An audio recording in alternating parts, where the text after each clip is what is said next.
قبر منتظر دی، یوه ورځ به ته هم ورځې. دا جمله یوازې یو لفظ نه دی، بلکې دا ستا د راتلونکي حقیقت یادونه ده. ای وروره، ته اوس ژوندی، نفس دې ځي او راځي، سترګې دې ویني، خو دا مه هېروه، قبر دې خالي دی، خو تا ته سترګې په لاره دی. مرګ هغه حقیقت چې نه څوک ترې تښتي، نه یې څوک درولی سي. یوه ورځ به ته هم د خلکو له منځه ورک سې. خلک به ستا جنازه کوي، کفن، تابوت او بیا هغه تیاره قبر. هلته به نه موبایل وي، نه کاروبار، نه خندا، نه سریال. هلته به یوازې ته او ستا عمل.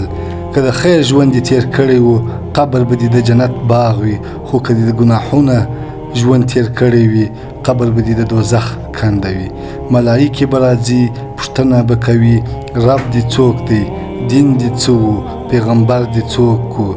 که دې ژوند بې عمله و، نو دا ځوابونه به نشي ویلی او هلته به د قبر عذاب شروع سي.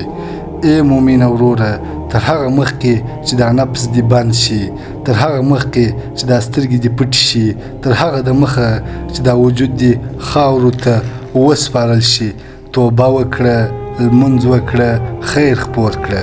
د ژوند هره لحظه یو امتحان دی او د مرګ ورځ د حساب دروازه ده. قبر منتظر دی، یوه ورځ به ته هم ورځې. خو سوال دا دی، آیا تیار یې؟ الله جل جلاله دې ما او تا ته توفیق راکړي چې د خیر لارې ته راشو، دا ګناهونو نه ځان وژغورو او د مرګ لپاره چمتو شو.